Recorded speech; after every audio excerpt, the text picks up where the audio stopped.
Did you think of something to say? Random for the intro. No, you should say something that's like random, not random for the intro. You told me to say something random for the intro. So I said, say something random for the intro. I don't understand. I followed directions. Wow, sounds starting off like an old radio broadcast. It's going to be great. All right, well, welcome once again to The Unbroken Ground. This is a first ever episode where I am hosting with my wife, Callie. Hello. Hi, Callie. Hi. How are you doing?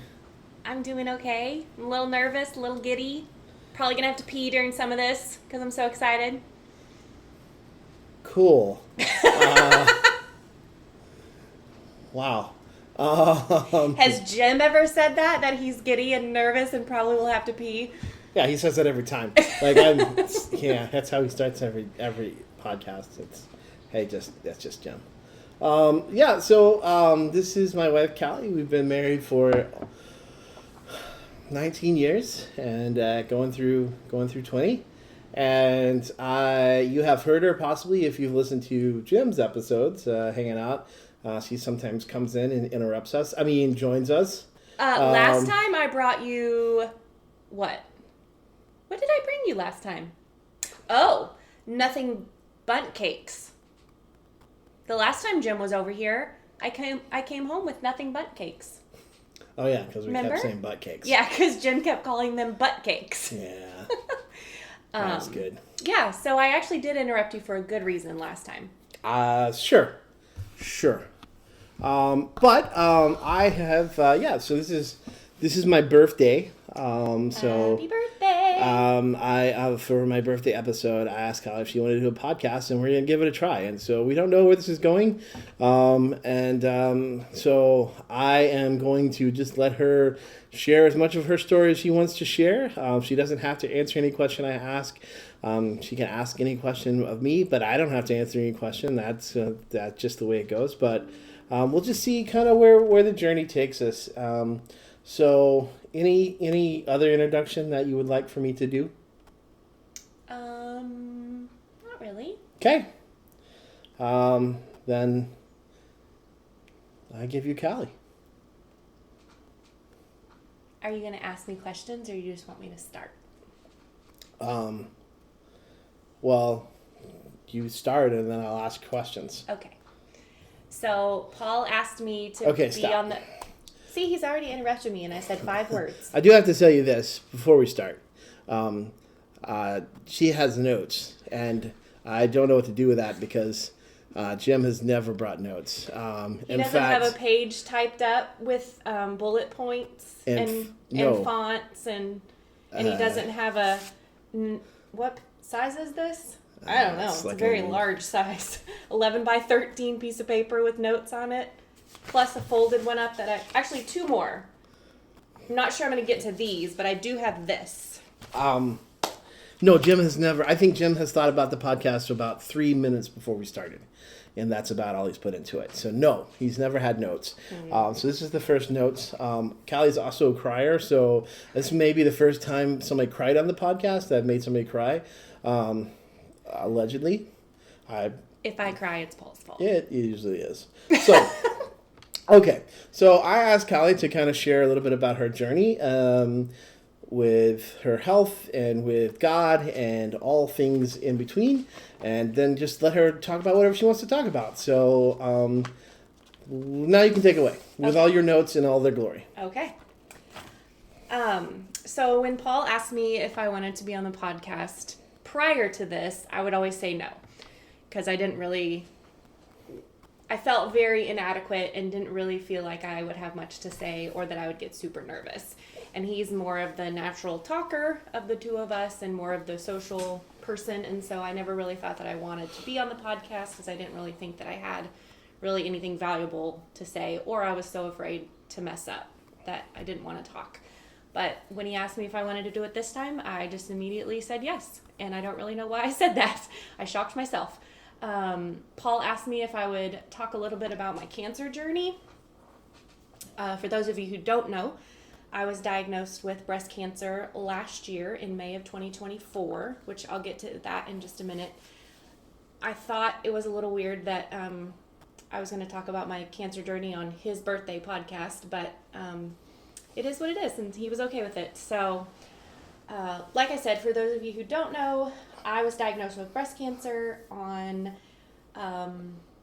May 13th of 2024. That date will always stick in my mind because that is also our anniversary.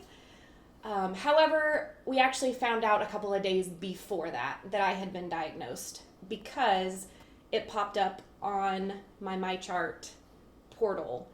MyChart is a wonderful thing. It gives you lots of great reminders about appointments, and it gives you lots of results about lab work and x-rays and all the things, but it also gives you your results of your biopsy and your breast MRI. Well, I mean, so to set the story a little bit, Callie, 10 years ago, had some dense tissue that they tested, and it was fibroadenoma, and it was considered benign. And so Friday rolls around. Callie's got a back up a week before that. On May the 3rd, sure, I had my normal breast MRI. That Yes. was just a normal part of my maintenance. Like Paul said, for the last 10 years, because of that kind of scare that we had 10 years ago, I have been alternating. Every 6 months I get a mammogram, and then 6 months I get a breast MRI, 6 months I get a mammogram, 6 months I get a breast MRI. So that pattern of screening is very normal to me, and that's what I've been having done for the last 10 years. And so when I had a breast MRI on May the 3rd, it wasn't a big deal to me at all. In fact, it was just kind of like, okay, cool, this is just the normal thing that I always do. So Right. Nothing was even in my mind. Nothing was even a part of, there was no worry, there was no concern, there was no, I wonder, because getting an MRI was normal to me. right. And so I had that done on the 3rd. And then they're like, we got to do another one, or we got to do a biopsy. Mm-hmm. But I remember us both just being like, well, you've had this done before. Yeah. And at the time, I was working a different position, and my boss was like, you need to go take time off. And I was like, Callie was like, I don't care. You can tell me. Did you go with me? Yeah, I Oh, did. you did? I did. I don't even remember. Wow. Glad that I could be a supportive influence and be there by your side as you went through this very rough time. Thank you. But again, we didn't think it was rough. Like that. No, it was just like, but to be fair, the first time it happened 10 years ago, you were like, I'm totally fine. I can get through this. She had the biopsy, and then just broke down. And I did. I had to drive her home. So I was like, you know what? Yeah. I'm going to take off. So we went and got the biopsy done. I went with you. I just sat in the waiting room. Right. Like I didn't Yeah, actually you do can't- anything. Yeah, you can't go into the room. And so then we went to have lunch at Blue Margarita out in Good Tequila. Good Tequila. Out by Grand whatever. Prairie? Yeah, whatever that one is. I out do there. remember that. Yeah, I took. So- Did I take the whole day off? I don't. Did I go back half day? I think you went back half day. Was not. I think I went back half day. I don't know. Yeah, it was not even a huge concern to us. Like, oh well, we'll just get a biopsy. Like, no big deal. It was just like a normal Friday, and it was fun because I got to have a lunch date with you in the middle of the day. And we both assumed that this was just the similar adenoma. Like this is just they're just gonna be like just a dense tissue. Don't have to worry about it. And I don't think we were obviously, I don't think we were expecting any kind of results quickly. I don't think, though, as you said, my chart's great for that. But so Saturday rolls around. Yeah.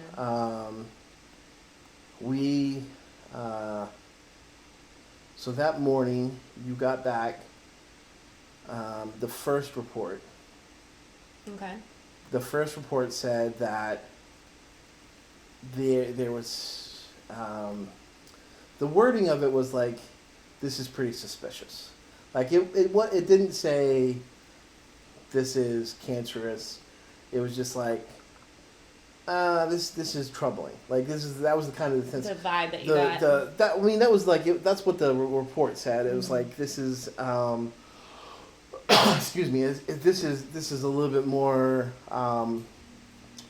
worrisome. It's kind of like the report was like has some signs, and that was just because they did an ultrasound and a biopsy, and that was just the ultrasound. The ultrasound was like, yeah, this seems to be something's going on, something problematic. And then I think 3 or 4 in the afternoon. Yeah, it was in the afternoon. I remember I was sitting in our guest bedroom. Yeah. I don't know what I was doing, but it popped up that I had a new test result on my chart, and so I opened it up. And to give you a little bit of a background, my sister has had breast cancer 3 times, and I also have a female cousin who had breast cancer. She has since passed, but so breast cancer has always been part of my life. Just normal conversations. I know what things mean. I know certain terms. I know what happens. And it's not because I'm just smart and know all these things. It's just because I have such a personal experience with it that I just know. And as soon as I opened up that test result from the biopsy and you're reading through it and I see invasive ductal carcinoma, IDC, and I immediately know what that is. Well, it didn't say that. Did it not? No. What did it say? The first thing the biopsy said was it was some weird non-language that said, and so you didn't get the invasive until you actually went and saw the doctor. What it said was, this is not non-cancerous. Okay. So it didn't say. So I just remember that wording on that Saturday. It was like, this is malignant, or it was like, this is not malignant. Okay. Like it wasn't like this is a malignant. It was like, this is not non-malignant. like it was like it wasn't terrible use of triple negatives. Yeah, it was like, but it wasn't like this is a malignant tumor. It was like, yeah, this is not non-cancerous. Like right. It was like, you knew you had cancer. We didn't know where you were. Like we didn't know because we actually didn't know until we you got a call from the breast navigator. And that's why I kind of put May 13th as like the date of diagnosis, because that's when she called. And that's when you found out like all of the details. Yeah. But we knew on Saturday that you had some kind of cancer. Yeah. Or something like cancer, sure. Or something that was cancerous. We knew enough to be like, oh crap, this is like a big deal. But then Monday rolled around. Well, I'll back up and say the next day was Sunday, and I asked you if you were going to church with me that day, and you said no. And I didn't push it because I knew that you needed time to just process things on your own. Maybe you just needed some time by yourself. I don't know what you did.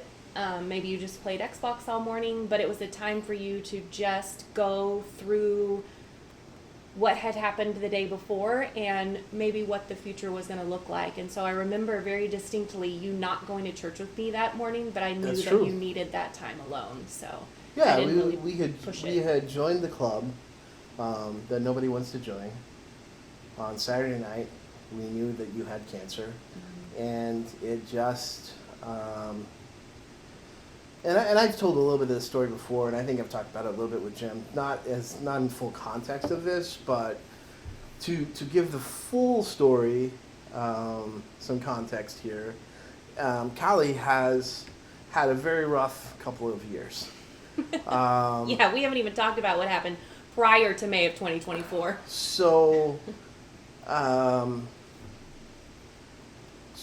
back up to April. When did you have your? What were you going through at the time? You were just finishing recovery on your labor and repair, right? Oh yeah, I had hip surgery. Well, I had calf surgery in May of 2023. Yeah. I had hip surgery in December of 2023, and that had not gone well. Like the recovery part of that was horrible for me, and so I was going through physical therapy. And it wasn't, and so like so the reality was that, so coming into Easter, so this is why it's so, like, this is what I remember.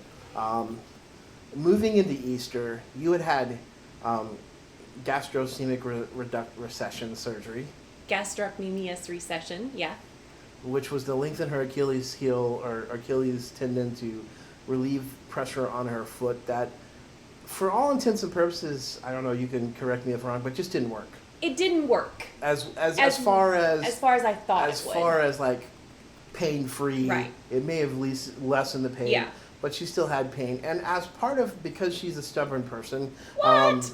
I know. As part of your recovery process, while you were supposed to be relying on other people, you kept trying to rely on yourself, and so I think you probably injured yourself by falling face first into the tub, and so, or maybe not, but somewhere in there she developed. I also fell in the closet too. Let's talk about that. I was just gonna go with the tub one, but she was on crutches, and so somewhere in there you found out you had a tear in your labrum in your hip. So you didn't have hip surgery. When you say hip surgery, well, I know. People think that you got your hip replaced, and that's not what happened. That's true. I had a labrum tear repair. Yeah, we're not that old yet. The hip replacement will come later.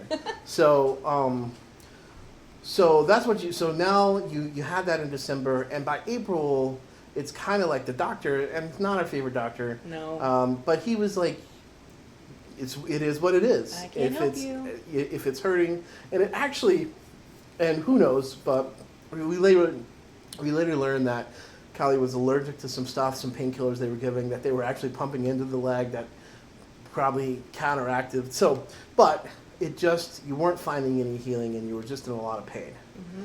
And so Easter that year. Oh, I remember. Now I know what you're talking about. Like we had these bottles, these little glass bottles, and you wrote your prayer request on that.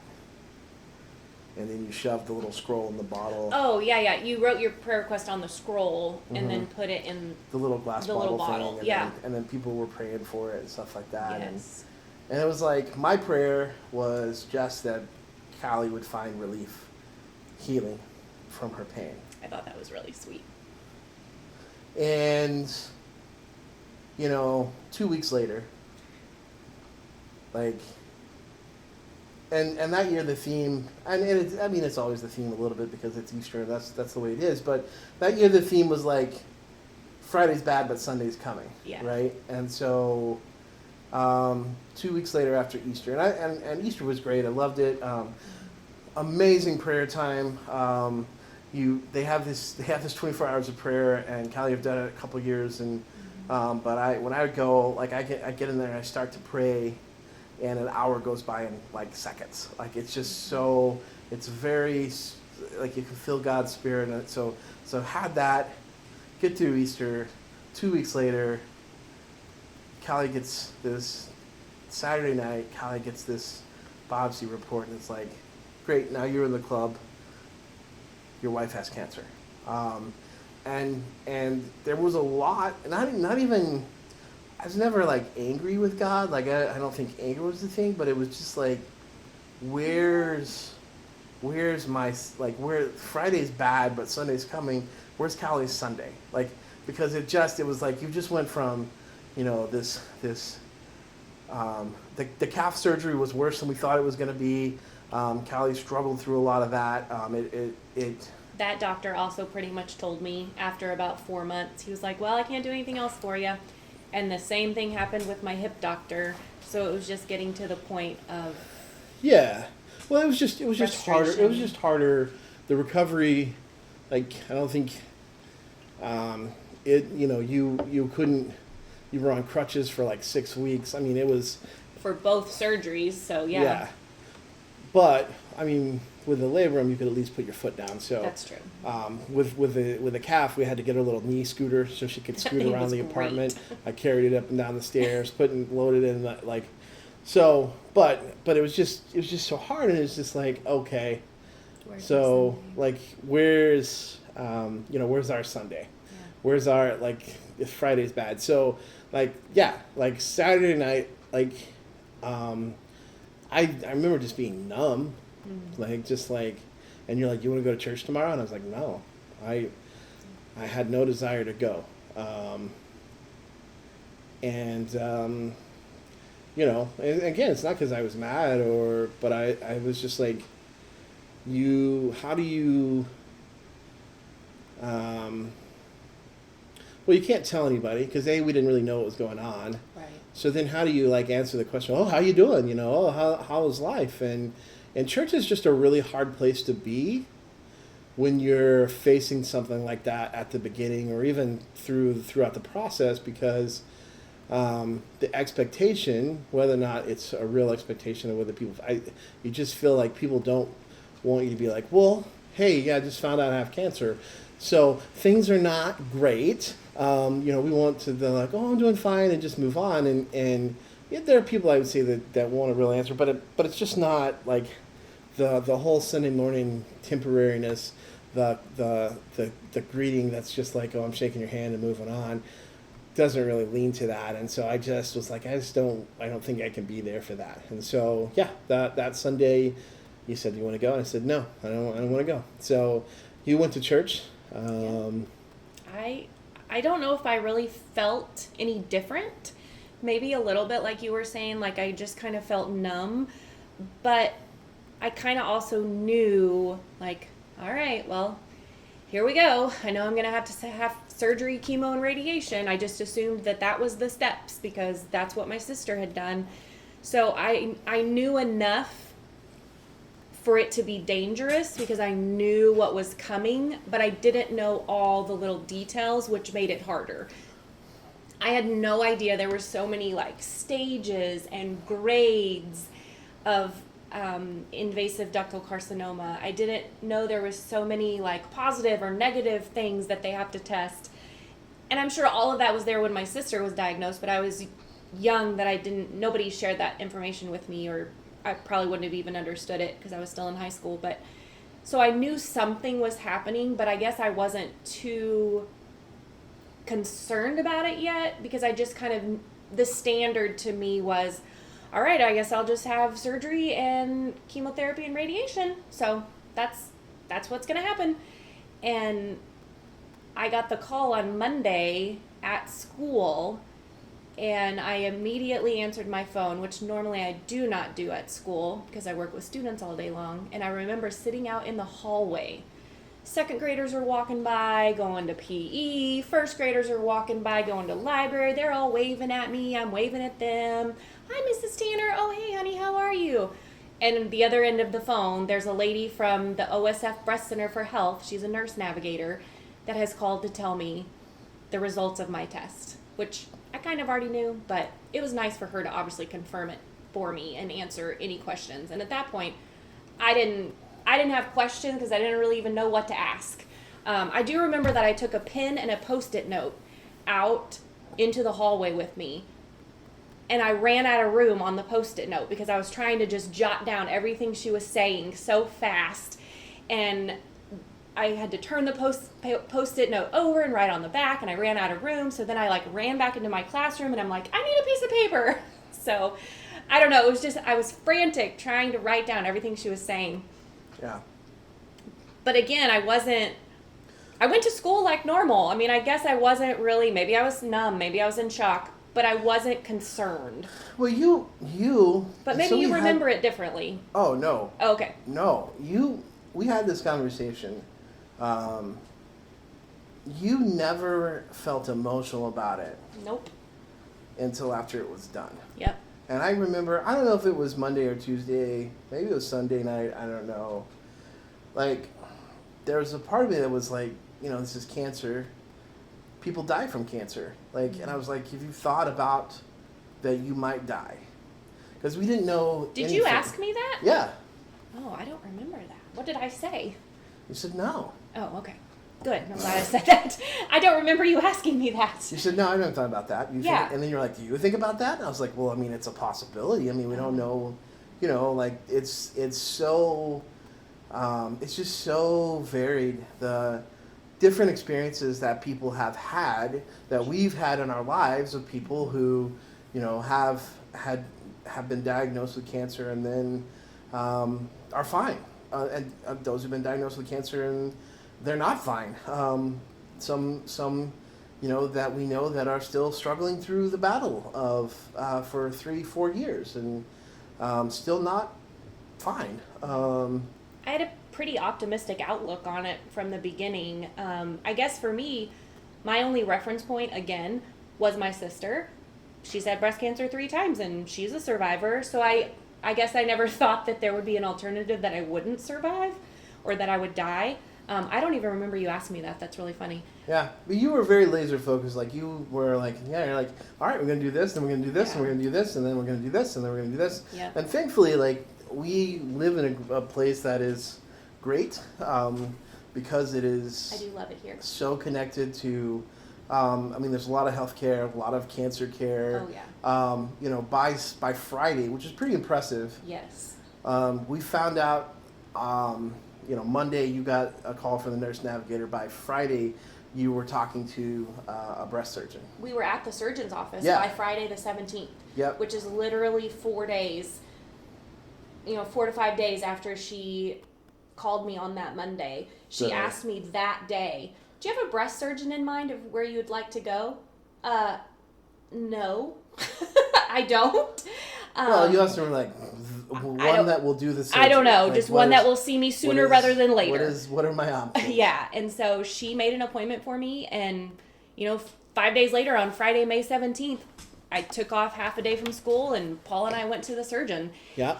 And do you remember we went in, we talked about it prior, and we went in with an idea of what we were going to do, or what I was going to do. Yeah. Surgery-wise, we both agreed on it. We 100%, this is what we're going to do. This seemed like the most logical thing, the most, I don't know how you describe it, but It was just very, like, we both... I'm a very black and white, like, there's a problem, let's fix it.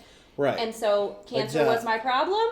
Let's get rid of it. And so, like, the idea I think that we both had was like, okay, well, if you have breast tissue and that's what's causing you to have, or that's what's the reason you have cancer, just get rid of the breast tissue and wham bam, we don't have to worry about that anymore. Yeah. And by breast tissue, Paul and I mean, obviously, for those of you who don't know about that, we were thinking that I would have a double mastectomy and just take off both breasts, and I would be great, and I would be over. We quickly realized that was not the case. It's not as quite black and white as we thought it would be, or it's not quite as cut and dry as we thought it would be. Well, and there's just very certain realities that suddenly became clear, that you got the best of all the boxes to check. I think so. So, like, we caught it early. It was small. It hadn't attached to a wall. It hadn't. That they knew of. I mean, just from looking at the, you never know. But And so they were like, and so this breast surgeon was like, you can do a double mastectomy if you want. She was supportive of whatever we wanted to do. We can do that. But she was like, the problem is, and this is the thing that I think is very hard to hear medical professionals talk about, because we put them on this pedestal. And I was like, well, you should have all the answers. And she's like, well, it's, double mastectomy is an option, but it's probably not the best option. And here's why. And she gave us all these. She's like, you want to read studies? And I was like, not really. Not. She did print out a couple of things for us, but I don't think I ever read them. But she's like, cancer just does what cancer wants to do. So, like, if cancer wants to come back, it won't matter whether there are breast tissue cells there or not. It'll just come back in your lymph nodes, and because there's no way to detect it in your lymph nodes until it gets into the rest of your system, you won't know until it's much more advanced and it's much harder to treat. So she's like, so if we do just a lumpectomy, you can still continue to get MRIs and mammograms and ultrasounds and those type of things, and you start again the early detection defense. And so that, like, we were like, okay, cool, let's do that. And she was like, No. We're not doing the surgery today. Go home, think about it. You're for not the making a weekend. decision. Like, go pray about it. Like, Yeah. She was like, I'll call you on Monday. I'm like, no, we already, like, that sounds good. Let's do that. Yeah, that And makes sense. She was like, no, we're not going to decide today. So. She was really cute. I like her a lot. Yeah. Oh, is she the one who told me that I would turn green?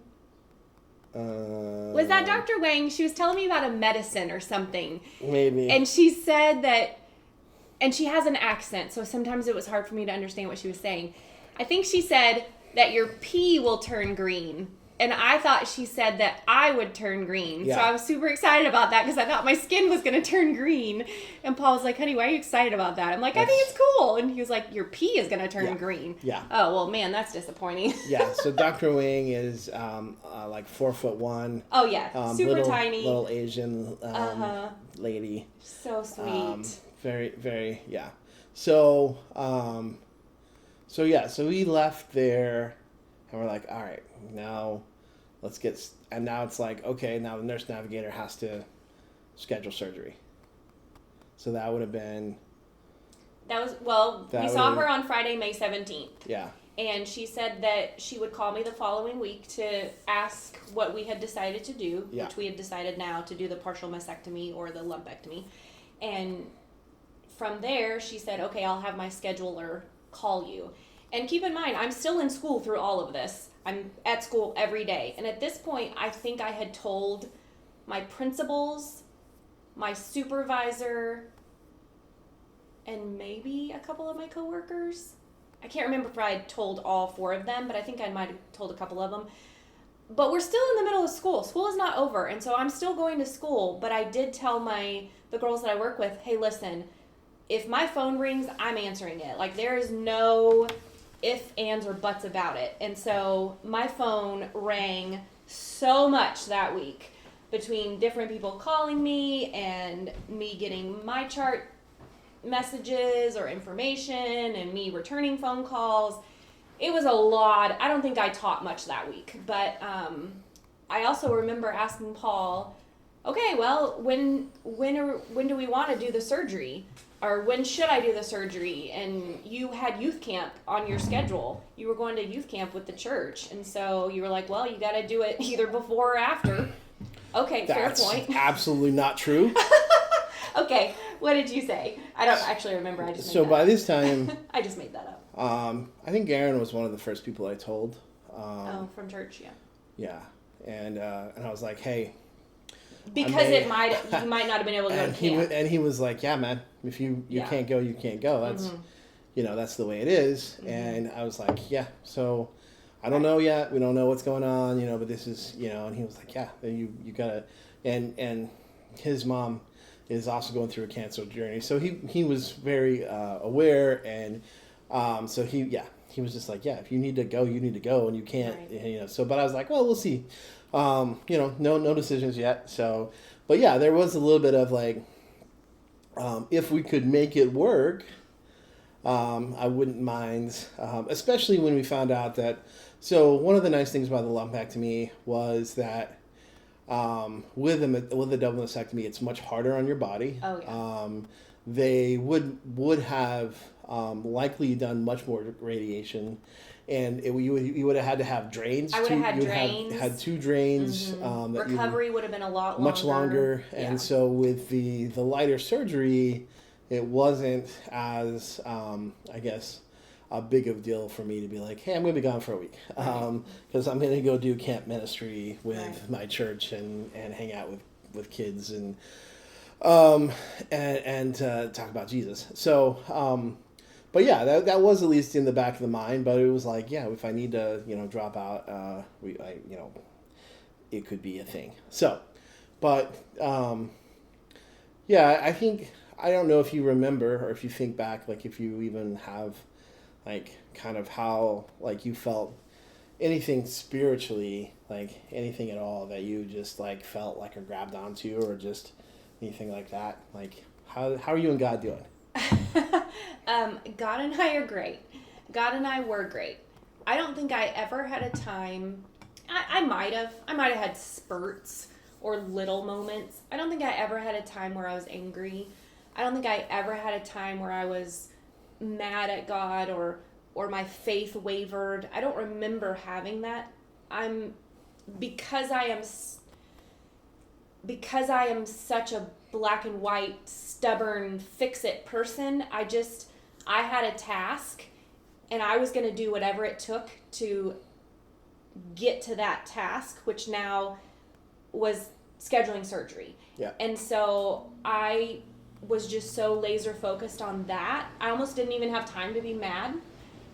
Not that I should have been, but I didn't even have time to worry or question or wonder. It was just, everything happened so fast. Oh, yeah, you definitely didn't deal with this emotionally before it happened. No, not at all. You didn't deal with this emotionally until weeks after surgery. Oh, yeah, months maybe even. Oh, it was weeks. Are you thinking about radiation? No. Oh, even before radiation? No. Or after? Before radiation. Okay. Before radiation. Okay. And if you don't talk about it, I'll talk about it. But, so, anyway, we scheduled the surgery. Nothing exciting happens. We schedule the surgery. It's going to happen June 5th. June 5th, which is a Wednesday. And that's 4 days before I leave for camp. Mm-hmm. So, somewhere in all of this, I had told my family, and you had told your family, and immediately my mom said, "When is surgery? We want to be there."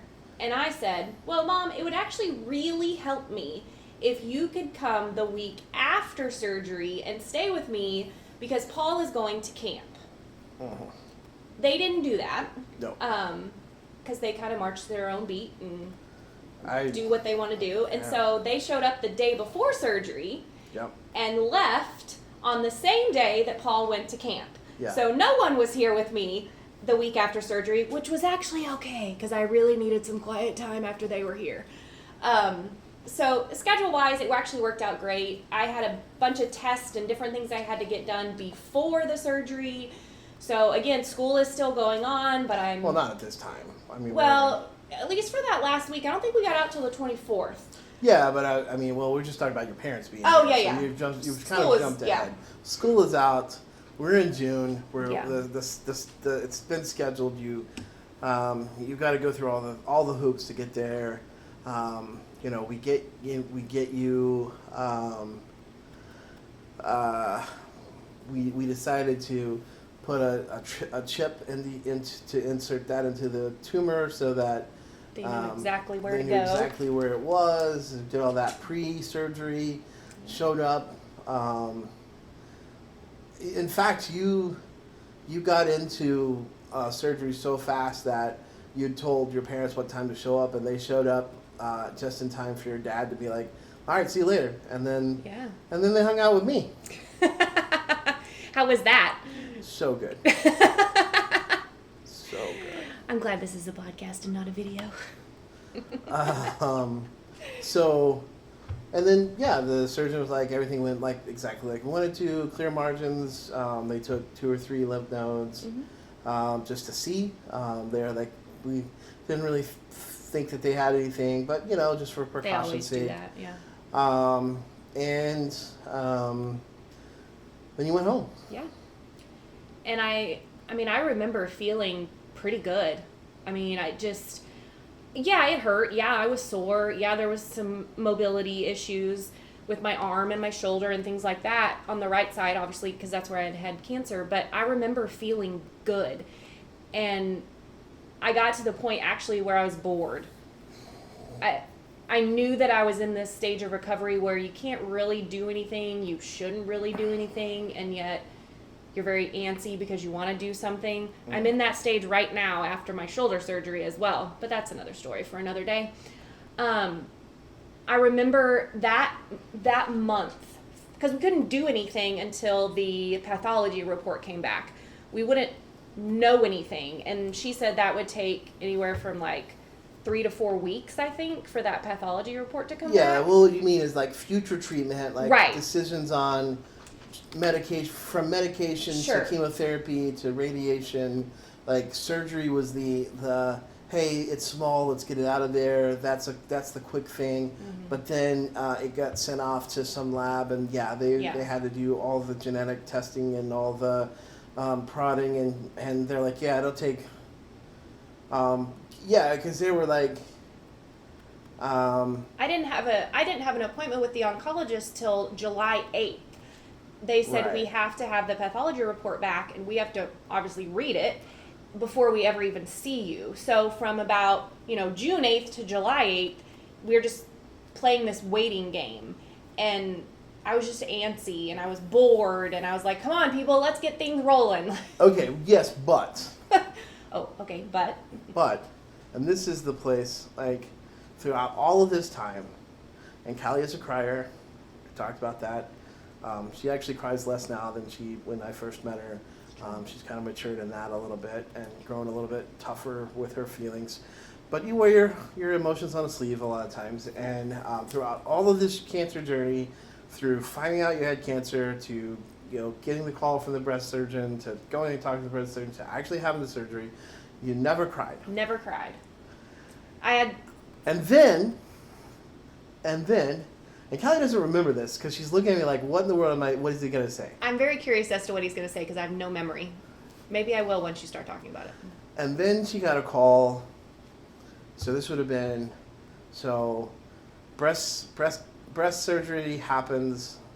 3 days later, I go to camp. A week after that, I come back from camp. And Tuesday night, I come home, and you are just bawling. Because you talked to the surgeon, and the surgeon was like, you're in remission. You're cancer-free. You're basically. cancer-free. And so in less than a month, you went from finding out you had cancer to, you weren't declared cancer-free until like later in June, but technically June 7th that you had surgery, June 5th, yeah. June 5th that you had surgery, you technically were cancer-free. So you found out that you had cancer for sure on May 13th, and you didn't find out, and then by June 5th you were technically in remission. Yeah. And so when the I surgeon actually have called, that written down right here on my notes. And when that's been very hard for me to process. yes, but that is when the surgeon called you that week after I got back from camp and was like, it all looks good. Everything in recovery, all the stuff that she said, you're in remission, and like that broke you because that was the point where you finally, I think, the emotions overwhelmed you, and you had a very common thing, which was a little bit of, it's almost like survivor's guilt. Like, you're like, it's so easy. Why has this been so easy for me? I mean, less than 30 days, Yeah. I went through cancer. And we know a friend, like, and I think we even talked a bit about this. We have a friend who was on year 3 of battling through cancer and never getting to hear, hey, you're in remission. Mm-hmm. And you had 20 something days. Yes. And so that's the point where it was like, everybody would be like, that's amazing. That is the best possible news you could get. Yeah. And yet it was very hard for Callie to take. And I still have a hard time with that. I still think even a year later, it's still hard for me to process that. That's actually one of the things that I wrote, and I talked about it with my counselor. And I have it written down right here. It says, from May 13th to June 5th, that's how long I had cancer. It didn't really even seem real. I told everyone after May 20th. So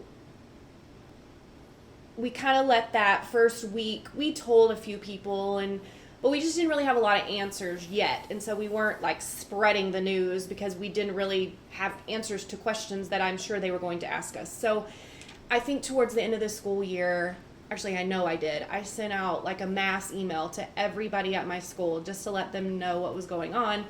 Because at this point I also didn't even know what the treatment plan was. And so truth be told, I didn't even know if I was going to be coming back to school in the fall. I mean, if I'm in the depths of chemotherapy and the depths of radiation, like I didn't even know what was going to happen. And so for those that are believers that I work with, obviously I asked for prayer. good thoughts brought my way, that kind of thing. And so I told people on the 20th that I had breast cancer, and then 2 weeks later I didn't. And May 20th. May 20th. May 20th, you had breast cancer. By the end of the day, June 5th. Yeah. You did. And I felt like, and I still feel this way, I felt like I lied. I felt like it was a game of telephone. Like I passed this gossip all the way around the school, and then it got back to me, and I have this pit feeling that I lied. That by the time everyone knew the news, it was gone. And I just feel like I lied. And I know I didn't. I know it's true. I know I had cancer, but it's still very hard because I feel like I lied to those people at school. Because nothing had really changed, because I still finished the school year. And in fact, rolling forward, I started the new school year. And so for those people who didn't know me, or maybe just started at our school this past school year, so maybe they didn't even know me in May of 2024. Yeah. And we met in August of 2024. They don't even know what happened. And so it's still very hard for me to process that part. That's probably one of the hardest. I think it's hard because, in some ways it's hard because there's just no physical reflection of that. And so, like, if you break your arm, hey, here's my cast. Yeah. Okay, my cast is off. Like, Yeah. That it's this, and with, your type of breast cancer, again, it's the best possible, like, if the doctors were, jumping up and down with joy to be like, yeah, you hit this marker and you're this age and it's not at this stage yet, and It's like and the we best can do, possible it's like scenario. like the best of all the best situations in order to survivability and quality of life and all of those things. But it's such a, for you, I think it's such a short journey. But I think the permanent thing is that, I mean, you're still in the club of, I had cancer. And I wear a pink shirt now. I'm part of the pink shirt club. Yeah. And I think, and I feel a little guilty about that. Well, I mean, besides your messed up emotions, I think I think that you can have, they're not messed up, they're fine. I know. I'm laughing. It's they're fine. messed up.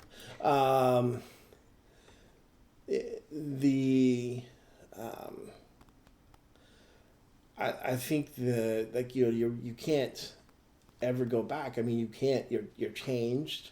You're part of a group. You're part of that club, and so and it's nobody wants to be part of that club. Nobody wants to go through that, to walk through that. But but you got the best. But there are things to come. You're right, for sure. That we haven't talked about. It wasn't over. But yeah, we... I think one of the cool things was we went to the oncologist on July 8th and met with her, and she went over all the oncotype testing and all the pathology report, and she kind of laid out to us what we should expect or what is going to happen going forward. Now, again, I can choose not to do any of this. This is just a recommendation. Of course, I want her to tell me what to do. She's the doctor. She knows everything. I just want her to tell me what to do. But I remember her saying, well, this is what I would recommend. Mm-hmm. And I just don't like that word. Just tell me. You don't have to recommend anything. Just tell me. Well... But everybody's journey is different, I guess. Well, I think, so in the backdrop of this, I think we have to put some context. Sure. And some of the context is that, so when Callie was, you were like 14? The first time? When Marcy had first time cancer. I was 14. Callie was 14. Your sister Marcy had breast cancer. Mm-hmm. They did all the things. Mm-hmm. And it was very different from what Callie experienced. Yeah, and it was 30 years ago. It was 30 years ago. And then 2 years later, the cancer came back. Yeah, in 97, about 3 years later. About 3 years later, the cancer came back. Yeah. So, in the back of Callie's mind, like, I think that you just,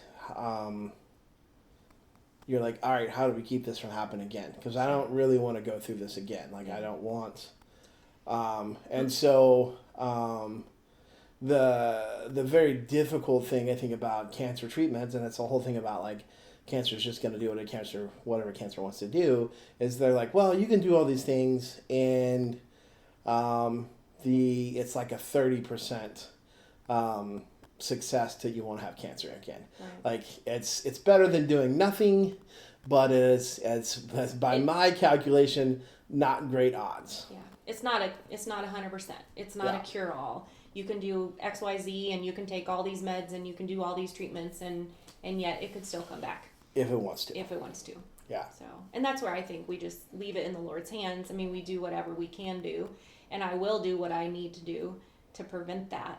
But I also know from reality, from my sister, that it can come back. And so I kind of remember her, doing this recommendation for us and saying, based on my oncotype test score and the percentages that she laid out for me, that chemotherapy, I didn't need to do it. And again, that should be a wonderful thing. It should be something to be celebrated. Like, wow, I don't have to have chemotherapy. I don't have to lose my hair. I don't have to go in for treatments. I don't have to have a port. Like, I don't have to have all these things. It should be something to be celebrated. And yet my only reference point for someone having cancer was to go through chemotherapy. And so I almost felt like, are you sure? Like, I feel like we should do this. I didn't realize there was an option of not doing chemotherapy.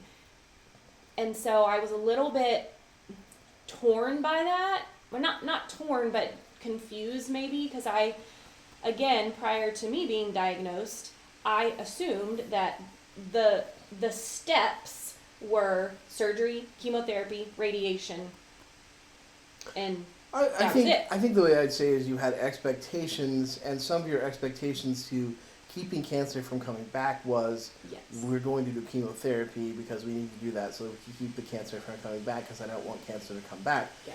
And that's true. the oncologist was like, we could.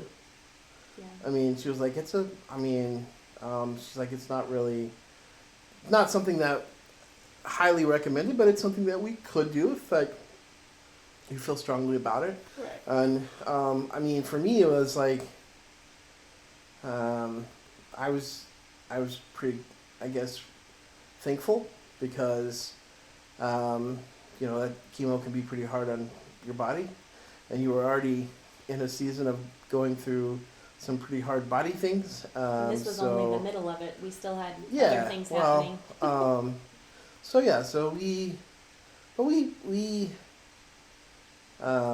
And you, I mean, there you did decide to do the DNA testing on to see if maybe you had genetic testing. To see if you had, the BRCA gene. The URCA gene. Which I do not. I'm not a carrier. Nope. My sister's not a carrier. Yep. So. You're just lucky. Just the lucky one. So here's the thing, I didn't tell you this, but we're almost at an hour, so, and we're not anywhere close to telling the whole story, so I'm probably going to break this up into a couple, so we'll have to... This is only part one. Yeah, we'll have to do some more, more nights of talking through this, but that's fine. Probably a good, I guess, a good break point here is that so it's coming up into July, and we often go on vacation with my family, and we were like planning on we weren't going to do anything big because we just didn't know what all was going on and couldn't plan those type of things, and so we're like, yeah, we're going to go over to Kentucky and go to the Ark, experience the Ark, and go to the Cincinnati Zoo, and in that, but we did have to meet with the radiation doctor, who's name is Dr. Smile. Dr. Smile. Oh, and- I love him. He's the best. He should have been a dentist. Should have been a dentist. He missed his calling there, Yeah. but we did meet with him, and he was like, "Go on vacation." Absolutely, go He on was like- vacation. He's like, "We'll do the radiation when you get back." Yeah, I mean, there was not even a hesitation. We were like, "Oh, really? We can go on vacation?" He was like, "Absolutely. Just call me when you get back." Yeah. Okay. And in the meantime, to make our lives easy, Oh yeah, this is great. Listen to what Paul decided to do In in the Ju- middle of all of this. I think so.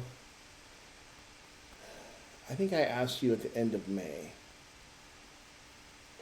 So you I we had knew- been diagnosed. We knew you were headed towards surgery in June. Okay.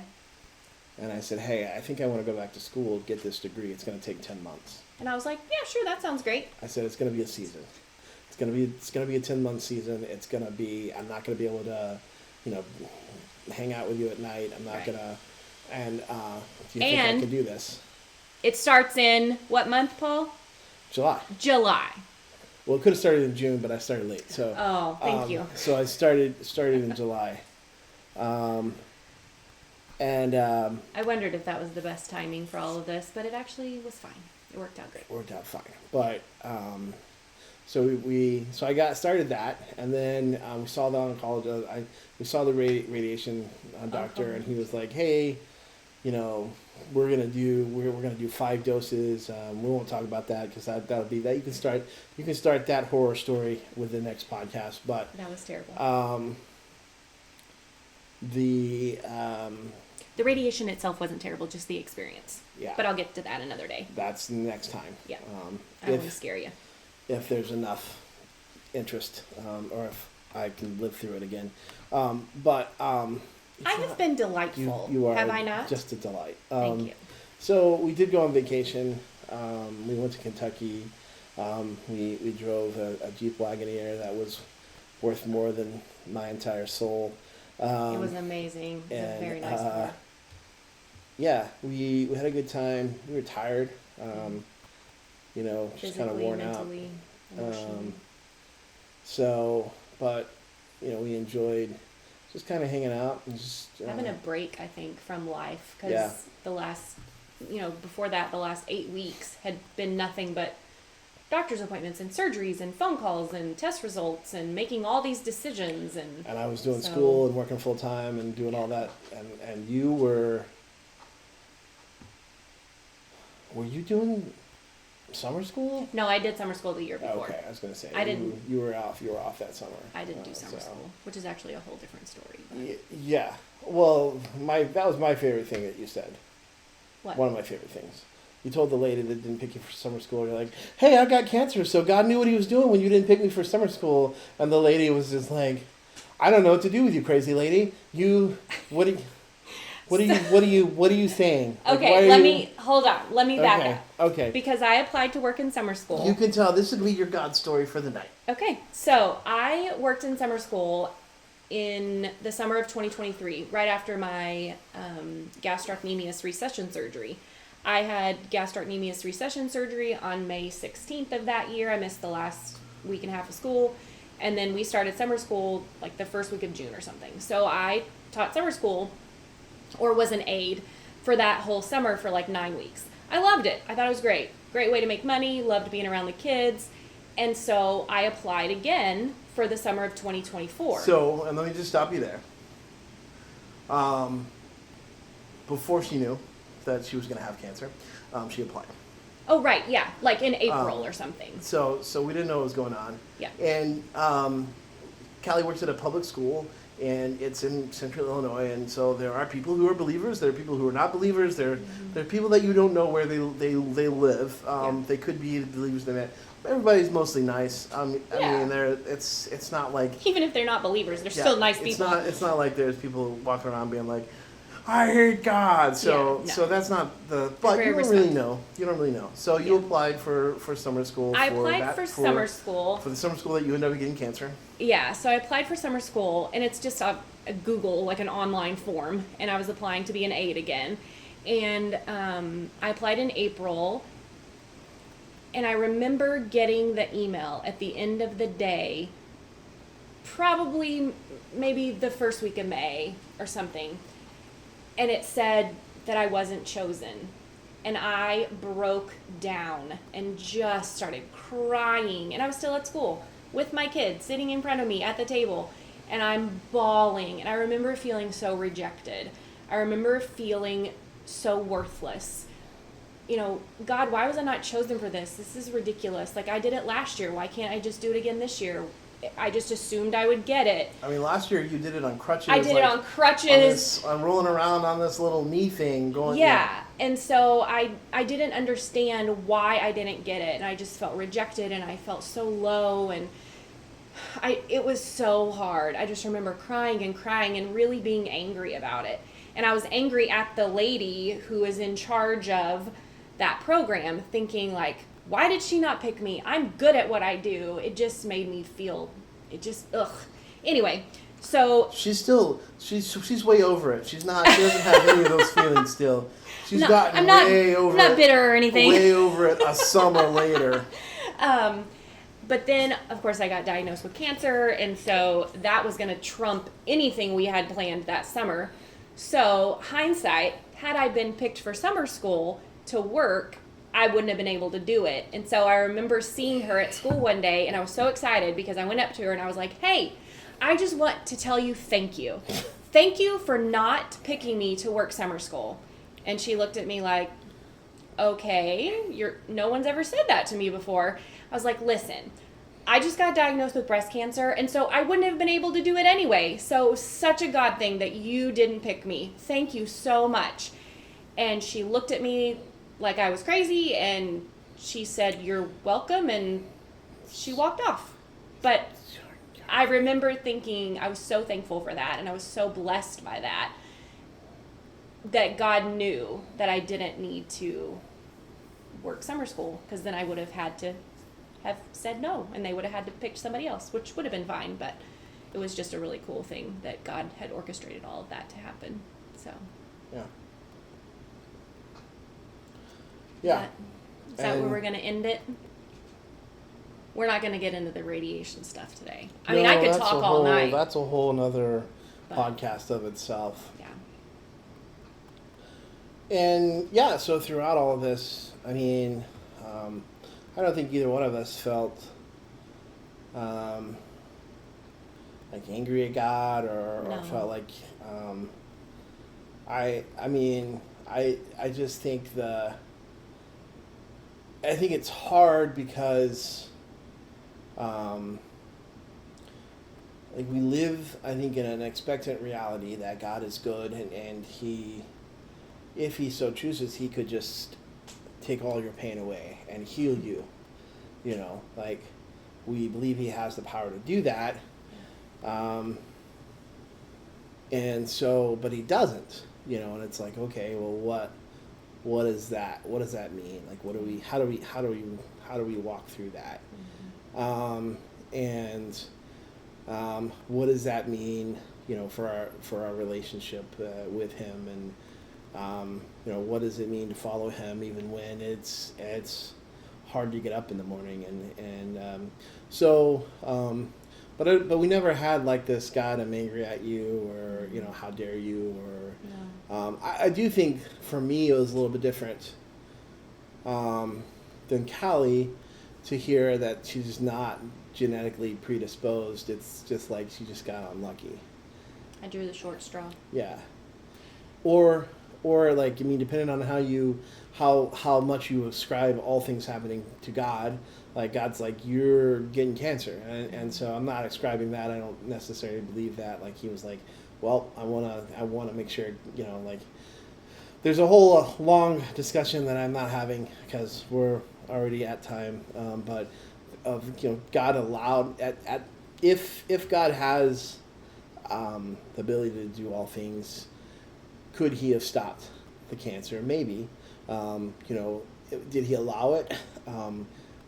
You know, yeah, I think you have to say at least that he allowed it to happen, and to just kind of sort through that of, you know, he allowed it to happen, but it was also the best possible of all the possible outcomes. But is that okay? Like, is that like?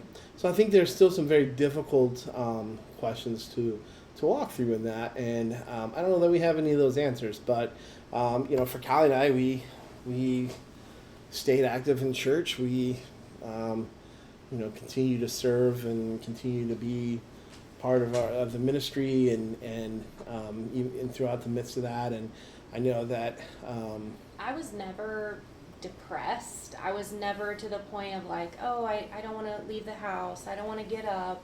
In fact, I was quite the opposite. I'm like, please, can we go somewhere? Please, get me out of this house. Yeah. I like being at home, but I also enjoy going places and doing things. And I don't think I ever went into a time of, depression or any type of, I can't believe this is happening to me. I'm so angry.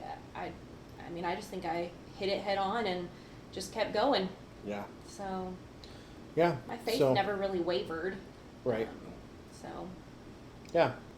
So there you go. It's part 1 of 7, probably. At the rate we're moving. I didn't realize you were going to go so far back.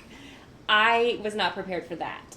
So. You have so many notes. But my notes have nothing to do with the diagnosis or the surgery. My notes actually have to do with what I'm going through now and the lessons that I've learned. Well, you can't put the horse before the cart. You gotta build up the reason why you have the things you're learning now. Wait, is that right? You can't put the horse before the cart? Or the cart before the horse. I think it's cart before the horse. You can't do either. So, no. I guess you're right. I mean, I do have to give a little bit of background, a little bit of context. Be like, here's the lessons I've learned. You don't need to understand how I learned them, but I have learned them. All right, that's fair. Okay. And so I didn't realize you were going to go so far back. You got to tell a good story. That's true. And you got to leave with a cliffhanger. You got to start at the beginning. So next time, Callie goes to radiation. Dun, dun, dun. And turns green. No, I didn't. They don't know. I didn't turn green. She did. She still is. So yeah. So there you go. I hope that. Thank you, Callie, for sharing, and maybe we'll do it again.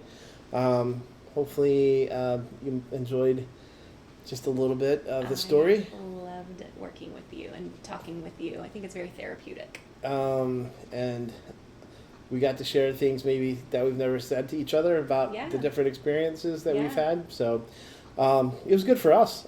So for sure. Who cares if it's good for you guys? We enjoyed it. We'll talk to each other again tomorrow night. No, probably not. Oh, no? No. Maybe just once a week is good? Yeah. Okay. We got to space it out. Okay.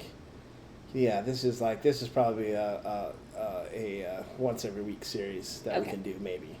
Okay. Sounds good. Oh, maybe. And then, but we got to finish before Jim comes back. So, because you've kind of taken Jim's place. I have. You've not replaced him. Okay, good. You've not filled. No one can fill Jim's shoes. Because we did not one Would You Rather That's true. prompt. And so That's true. You did not do that. So, but. I have a question. Nope. So thank you guys for. He just shot me down. So thank you guys for listening. We'll finish the story slowly but surely, and you can ask your question on the next one. All right, sounds good. So you guys can all be in anticipation that Callie has a question. She'll never remember it, but she does have one right at this moment that I might she just won't ask him. remember later. I'll just ask him after we get off. All right, final words, Callie. Nope, I really enjoyed it. Thanks for having me, babe. All right. Thank you, guys. Check us out wherever you listen to podcasts. We'll be back probably next week, and then maybe the next week. But then we have vacation. We probably won't be here for that one. I don't imagine us doing anything for that. Maybe we'll do a special double episode. Who knows? And I will continue doing my regular weekly podcast as well. So if you've been starving for content, there will be more produced. Thanks again for listening, and hope you have a great week.